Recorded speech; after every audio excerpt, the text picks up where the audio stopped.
Cette école de terrain elle se fait dans le cadre du Master Best spécialité terrestre, enfin écosystème terrestre de l'Université de La Réunion. Et dans le cadre du Master, on privilégie la découverte des écosystèmes terrestres tropicaux. Et la meilleure façon de le faire, c'est de se rendre sur le terrain. À La Réunion, par exemple, on part une semaine dans la forêt de Marlongue pour étudier la botanique tropicale de l'île de La Réunion. Et le voyage à Madagascar, on le fait annuellement avec les premières années, parce que Madagascar est au centre d'un hotspot de biodiversité. C'est-à-dire que c'est des zones qui, sur la planète, concentrent une biodiversité phénoménale. Il y a en fait 4% des terres émergées qui renferment plus de 50% des espèces. Et à Madagascar, on a la chance d'être dans un de ces hotspots, mais aussi à La Réunion, aux Seychelles et aux Comores. Et donc venir étudier cette biodiversité à Madagascar, c'est une grande chance pour nos étudiants, pour découvrir toutes les facettes de l'écologie.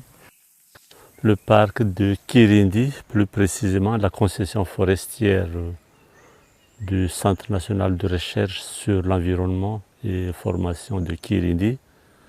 C'est une partie du parc Menabé Antimène qui est composé de plusieurs entités avec plusieurs institutions qui les gèrent. C'est une forêt dense sèche, semi-caducifoliée, donc accessible toute l'année. La flore, on peut trouver donc tous les représentants des familles des plantes des forêts sèches de Madagascar. Au niveau faune également, la faune est très riche, que ce soit en mammifères, ou en primates, ou bien en oiseaux et autres. Donc on peut tout, si on peut le dire, trouver donc faune et flore. On est dans un écosystème assez particulier parce que c'est une forêt saisonnière dans le sens où elle subit une très forte saison sèche. Donc on a des plantes qui se sont adaptées à un climat très rude la moitié de l'année et où l'eau est très abondante la deuxième moitié de l'année.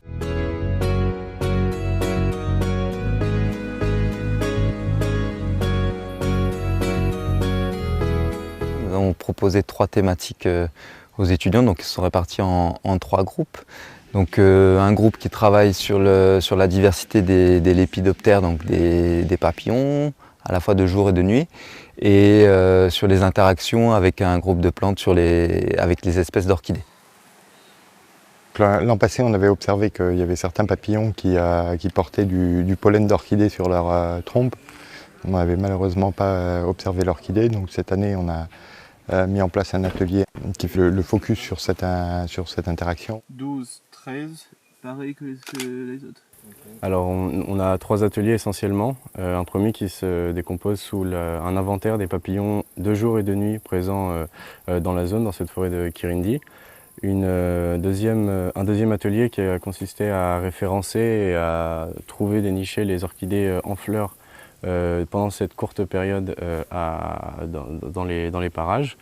Et ensuite un troisième atelier qui a été l'idée de mettre en lien ces papillons présents, les orchidées en fleurs, et essayer de démontrer une pollinisation de ces orchidées par les papillons présents. Gardez le fil à la Ah, super. Quoi? Regardez, je vais vous montrer. Tadam. Celle-là a été prélevée. Et en fait, si vous regardez bien, il reste les écailles du papillon. Non. On a réussi à voir en fait une interaction entre des papillons de jour et cette espèce. Et on s'est mis du coup à vraiment faire un focus avec des suivis vidéo, des observations visuelles et également en fait rentrer plus dans les détails des pièces florales présentes sur la fleur et de la possibilité de retrouver du pollen sur les trompes de papillons. Donc en faisant de la capture et vraiment de l'observation à la loupe. Et en plus, on a une interaction qui, elle aussi, est nouvelle, dans la mesure où ce type d'orchidée est généralement pollinisé par des papillons de nuit, comme c'est le cas pour l'orchidée de Darwin avec le sphinx géant de Madagascar. Et en fait, aujourd'hui, ce dont on se rend compte, c'est que il y a d'autres pollinisateurs que les sphinx, donc ces papillons de nuit. Et en fait, ce sont des papillons de jour qui sont aussi capables d'effectuer la pollinisation. Donc on améliore la connaissance, et ces connaissances nouvelles, elles ont aussi une importance dans le domaine de la conservation des écosystèmes et de la biodiversité, puisque plus on en saura sur comment les espèces font pour se reproduire, mieux on pourra les protéger. Où c'est ouvert? Alors, C'est tu as ouvert. F, la D'accord. fleur de l'individu 1 de la... Donc t'as dit, il manque une pollinie, Une pollinie. donc un prélèvement et 0 dépôt. Et 0 dépôt. Le deuxième groupe travaille sur le deuxième groupe d'étudiants sur un groupe d'animaux particuliers de Madagascar, c'est-à-dire les lémuriens, pour essayer de comprendre, bien décrire leur comportement, notamment en termes d'alimentation, voir quelles sont les espèces qu'ils utilisent, qu'ils consomment dans la forêt. Donc des espèces d'arbres, de lianes, de plantes en général. Il est avec sa femelle. Alors, moi j'ai choisi l'atelier pour l'étude des comportements des lémuriens. Et en fait, il s'agit de faire un éthogramme, c'est-à-dire de faire une liste des comportements des lémuriens.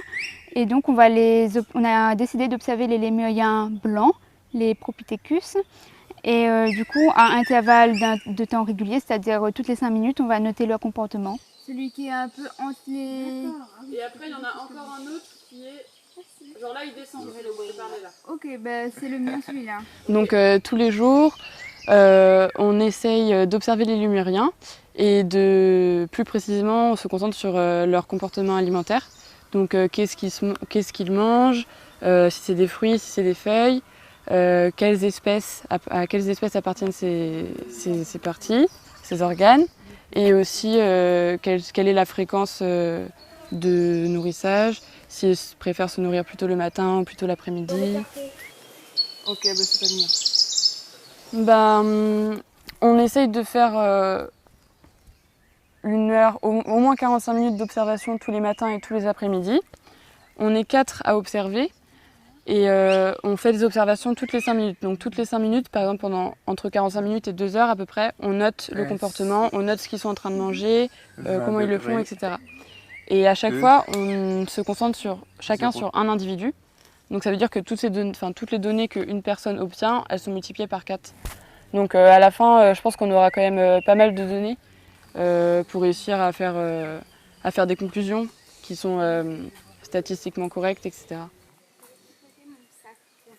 Et le dernier groupe donc, sont plus attentifs à la distribution spatiale justement de ces plantes, dont certaines de ces arbres, dont certains sont consommés par les lémuriens, pour essayer de comprendre leur distribution spatiale, à la fois des gros adultes, donc des semenciers qui vont produire les graines, et à la fois des jeunes stades qui font les générations futures de ces espèces-là dans la forêt. Prendre les gros pieds dans la parcelle et après travailler en relatif avec ces gros pieds. Le but de cette étude, c'est plus de déterminer la répartition des arbres qui structurent cette forêt et de voir les différences entre certaines espèces au niveau de leur dispersion et éventuellement lier ça avec les interactions avec les disperseurs.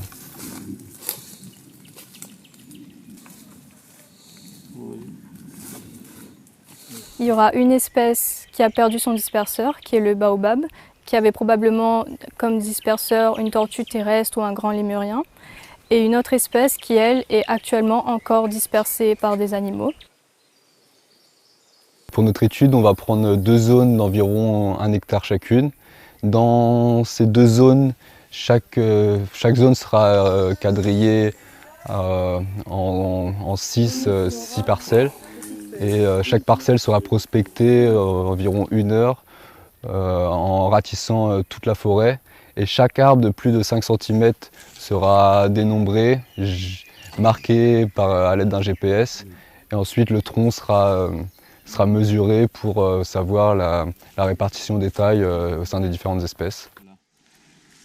On a essayé de relier les thématiques, si possible, entre les différents groupes d'étudiants.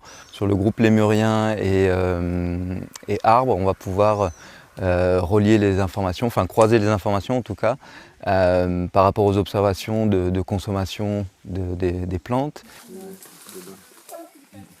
On va pouvoir comparer ça avec les distributions donc, des jeunes stades, donc des plantules qui sont issues de la germination des graines dispersées par les lémuriens, pour essayer de comprendre comment se fait la régénération donc, des espèces étudiées par le second groupe d'étudiants.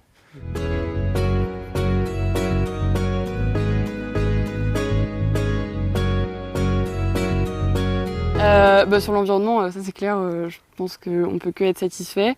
Sur le contenu aussi, c'est vrai qu'au début de l'année c'était quand même vachement théorique, mais là maintenant ce semestre on a fait un camp de terrain d'1 semaine dans la forêt de Marlongue à La Réunion. Là on passe 10 jours à Madagascar. Et puis on a encore eu d'autres sorties qui étaient super intéressantes. Après, donc ces 2 années de master, j'aimerais bien travailler plutôt dans la biologie de la conservation pour tout ce qui est sauvegarde des espaces naturels, des espèces, et plutôt en forêt tropicale. Mais sinon, je pense continuer en thèse, pour faire soit de l'écologie des forêts ou de la botanique. Après mon master, je suis encore un peu indécise, mais ce qui m'intéresse, c'est la conservation et la restauration des habitats pour les espèces endémiques de La Réunion. Moi, j'ai déjà une petite expérience en recherche, mais si je devrais parler de thématiques, j'apprécie beaucoup les relations plantes-insectes. Donc tout ce qui est pollinisation ou prédation, parasitisme, etc. Donc en fait, ce qui est pas mal sur ces thématiques-là, c'est que ça peut être appliqué à la fois à des milieux naturels, mais c'est quand même plus compliqué de trouver des postes en fait, avec comme modèle des milieux naturels. Mais ça peut aussi être appliqué aux milieux cultivés, donc sur des soucis agronomiques.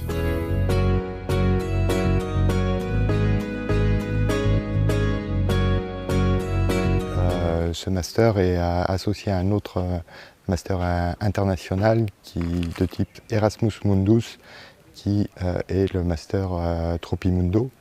Et donc dans ce cadre-là, on sera amené dès l'an prochain à accueillir des étudiants étrangers qui viendront se joindre à notre promotion de master de l'Université de La Réunion pour effectuer des écoles de terrain, soit à La Réunion, soit à Madagascar.